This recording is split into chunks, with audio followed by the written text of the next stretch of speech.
Alright, it's a real sound of H-Town 97.9 The Box. You tune into a G and a Pimp, man. And we got the brother that's in the building, got the hottest album in the country right now. We got Nipsey Hussle in the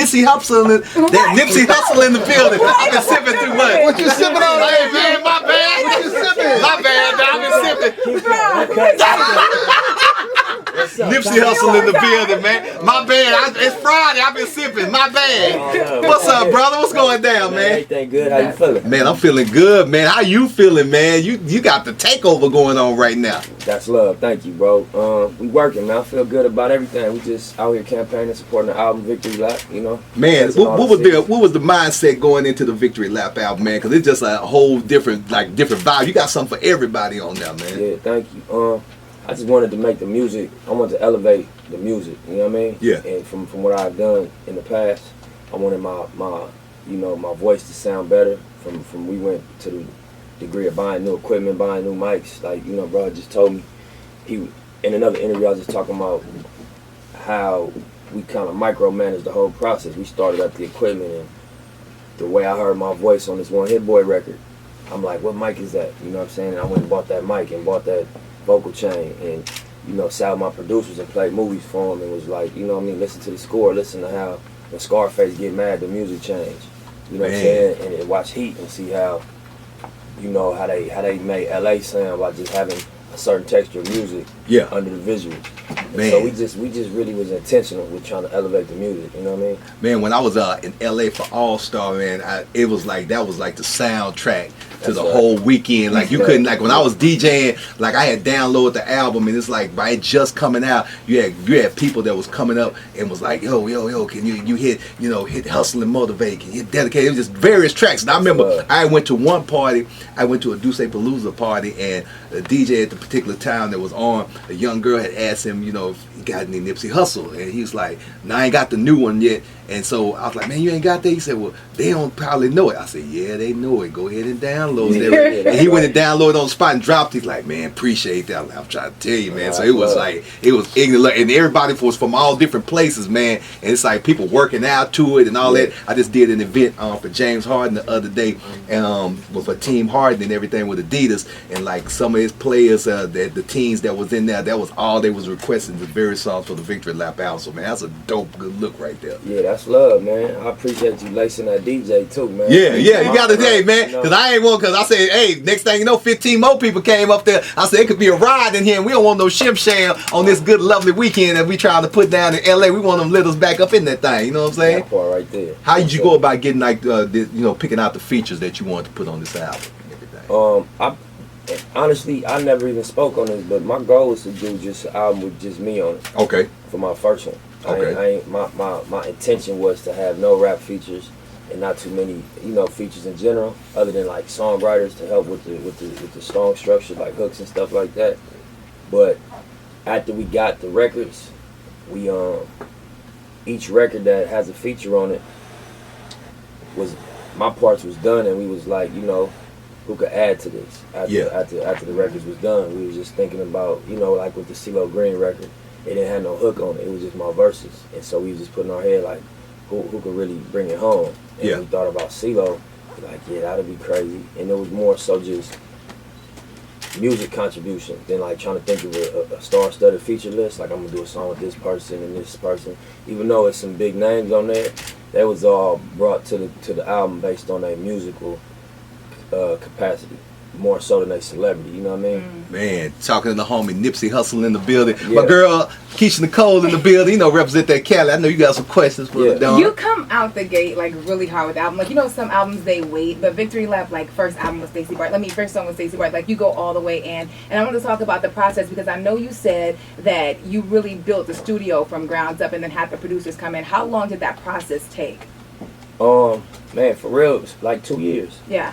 We spent a year building the studio, and when everybody was a little bit vocal about what's taking so long with the album, I didn't want to jump out there and tell no details about what was going on, but I built the studio from scratch, and it took a year. After tour, when I came back off tour, we spent 12 months just on construction, and we was getting songs in between, but you gotta think they cutting wood and hammering nails, and it kind of slowed the process down because of what's going on location. and then just trying to like get the right music. Yeah. I didn't want to just rap on anything. I wanted to really create a backdrop of music. You know it's very musical. Like it's very, very musical. Yeah. And shout out to 1500 Nothing, my favorite producers. Like Yeah, they came that part. hard on the album. Yeah. Yes, I'm really excited about that. I also want to ask about, like, you know, in the album you talk a lot about being legendary, and for a very long time you've always been sure of yourself or who you were. Do you feel like now you've arrived? I think we arrived on another level. Mm-hmm. I think it's a lot. It's, you know, it's no selling in this game. Yeah. Obviously, we see where people have taken it. Dr. Dre, where he's taken his rap and his music brand and turned it into. Puff, Jay, you know what I mean? Beyonce, you know what I mean? Yeah. Just different artists that was able to. It's no selling. So I think that from the level of being a mixtape artist that, you know, had respect and love from the streets and from music fans, to being somebody that dropped the album that's charted and that's doing well commercially, that's definitely a rival, you know. But we still got the foot on the gas. It's a lot of the game we still got to conquer. Who was that person that took you out? And I wouldn't say took you over the hood, but just showed you something different from like the street life to the music scene. Who was that person for you? Well, it was a group of people. I can't just credit it to one person. Yeah. It was all different stages. Like, you know, Big U and Steve Lobel was early with just trying to help expose my music to the industry. You know what I mean? And then a person by the name of John Shapiro, who was responsible for Joey Badass. You know what I mean? A ton of people, man. Big Crit, you know what I mean? And so he was one of the first people who just reached out based on music I had on MySpace. And that's who I ended up doing my deal with at Epic Records early. And, you know what I mean? Just a group of individuals all play different roles. But just helped me see. LT Hutton played a big part. I don't know if anybody's familiar or know this, but I was on Pac Life. Remember that CD Pac put out? I was on there because LT Hutton, you know, fought for me. It was like, we gonna let Nip get a verse on here early. I ain't really had no mixtapes out, nothing.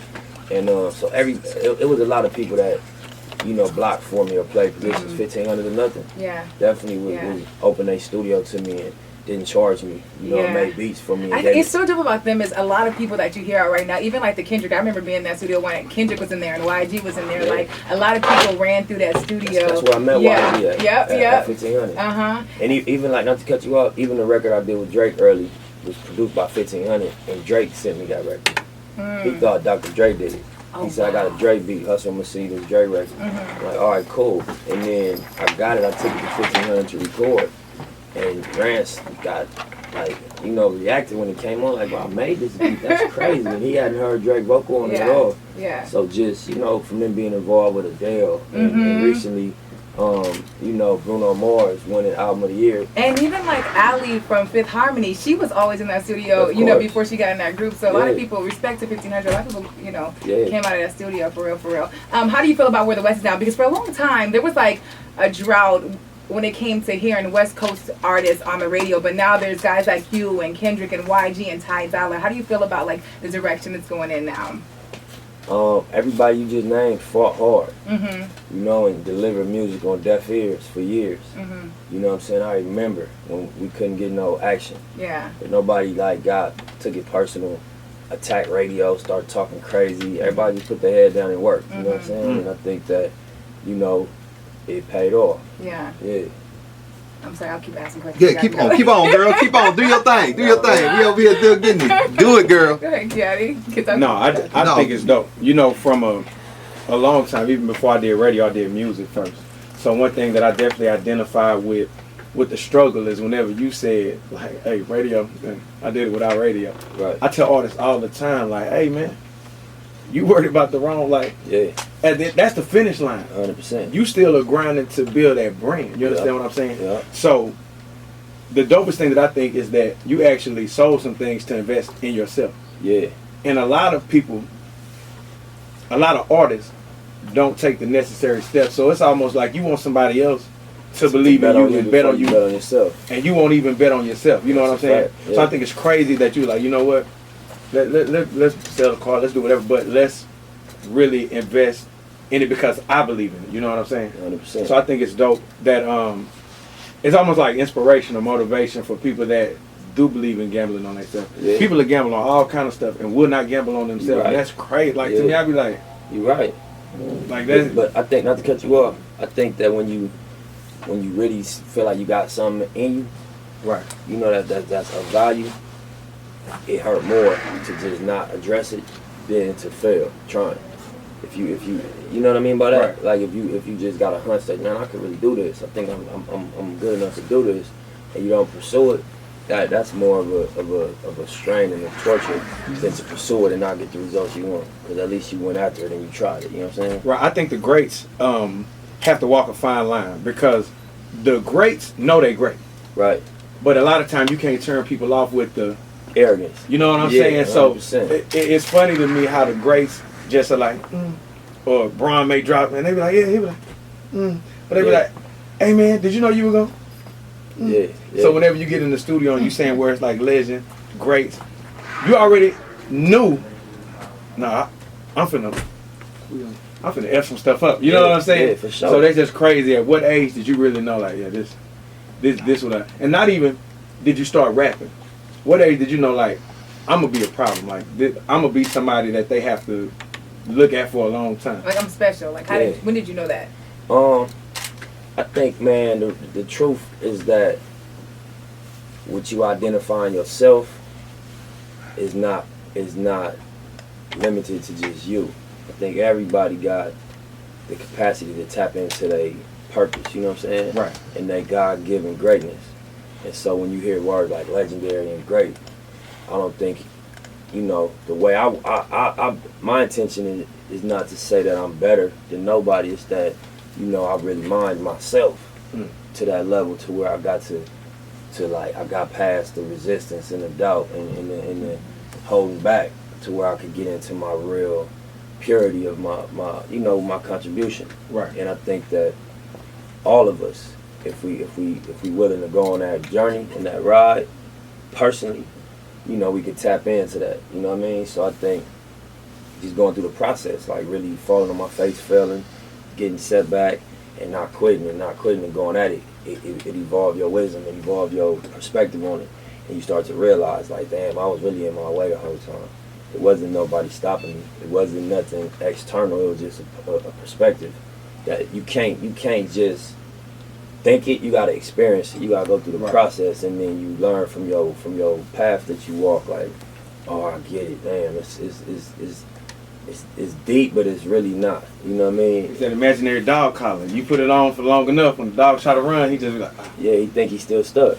And he not. Yeah. You know what I mean? So, to answer the question, I just accepted it. I don't think I was like, oh, I'm great. I think I accepted that that's the nature of us. Mm-hmm. That's who we are. You know what I mean? That's our natural nature. Then we got things that we import. We import fear. We import doubt. We import, you know, limitation.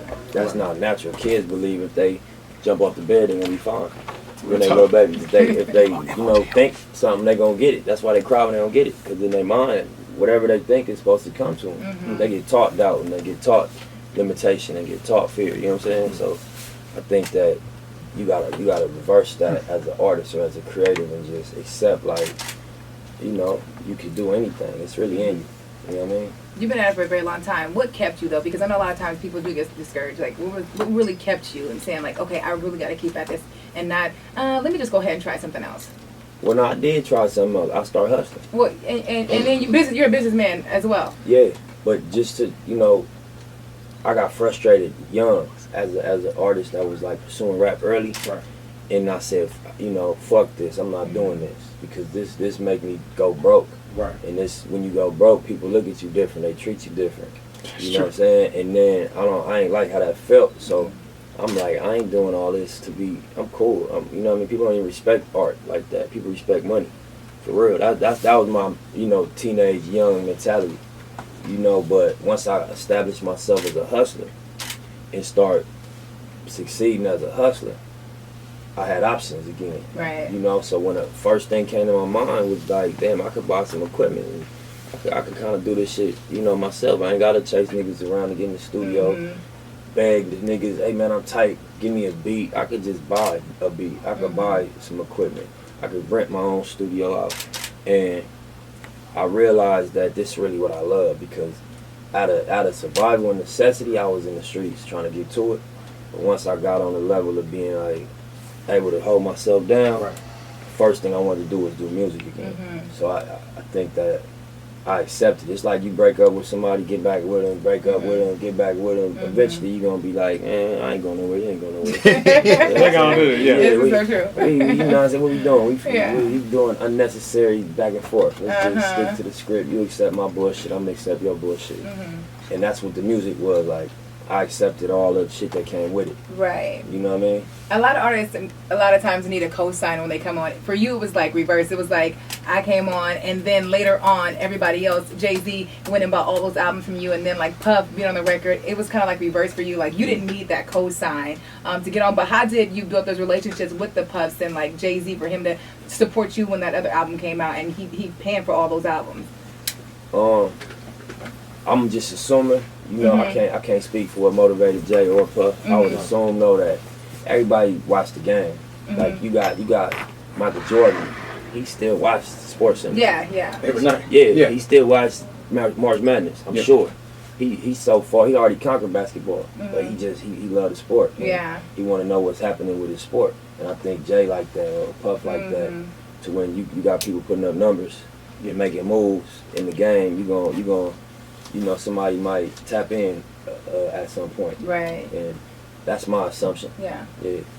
Man, got Nipsey Hussle in the building. And just expand on that real quick for some of the audience that may not know about that, how you went about and did that project, selling the, the mixtapes for $100 each. And you set a new bar for everybody with that, man. Nah, thank you. The project is called Crenshaw.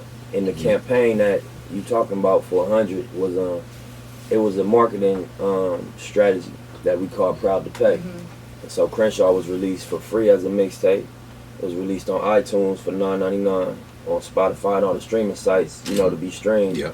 But then we did a hard copy that normally, you distribute your hard copies to retail. You send them to Best Buy, Target, you know what I mean, the mom and pops. But we didn't have no deal. We was indie, and so we didn't have no retail relationship. And so we printed up our own hard copies, and we did a pop-up shop in LA. And we did a limited amount. I just watched like Supreme, and I watched certain Jordan releases. There's only a certain amount of J's that they're gonna release. It's only a certain amount of pieces, and I got people sitting around the corner, camping out, and then paying the high for it because now they ran out, and somebody gonna resell it to you. You feel me? So I realized that it's value in scarcity. You know what I'm saying? In a limited run. Yeah. So. Music is the opposite. Music is digital, so if it's 1 billion people want it, 1 billion people can get it. But the hard copy version, I was like, I'm gonna do 1,000 of these. I'm gonna sell them for $100 each, and I'm gonna sign them, and I'm gonna make them double down as a concert ticket. So if you buy one of these hard copies, you can get into this concert that you can't buy tickets to. And the first night in LA, we sold a whole 1,000. Jay-Z bought 100 of them, and the other 900 we sold at the pop-up shop. The line around the corner on Fairfax. And that just kind of like opened my eyes to a lot too, just as far as how we can approach the game different and be successful. Man, Nipsey Hussle in the building, man. Yeah. If somebody didn't know anything about Nipsey Hussle and it was 3 songs that they could listen to that could tell them everything to the T, what they need to know, what those 3 songs would be. I would say I got a record on the Marathon mixtape called Bigger Than Life. Okay. I'd say listen to that. I'd say listen to Dedication. Okay. I think that's a really strong message and good representation of what I believe in. And I would say listen to Blue Laces 2 off the Victory Lap album. There it is right there, man. If y'all ain't got it, man, make sure y'all go out and pick it up. Victory Lap in stores now. And make sure tonight you're doing the release party at Mercy tonight. So it's definitely going to go down. I forgot the name of the club. Yeah, Mercy. Man, we had Mercy tonight, man. Yeah. The whole city, man, come vibe with us, tap in, celebrate, get a drink. Yeah, we're going to definitely be broadcasting live, so we're going to make sure all of Houston show up for you one time. Man, let me have you introduce the new single and everything, man. All right, what's up, y'all? It's Neighborhood Nep. You already know what it is, man. Victory Lap in stores right now. We about to get into the new record. It's called Last Time That I Checked, featuring YG. Let's do it.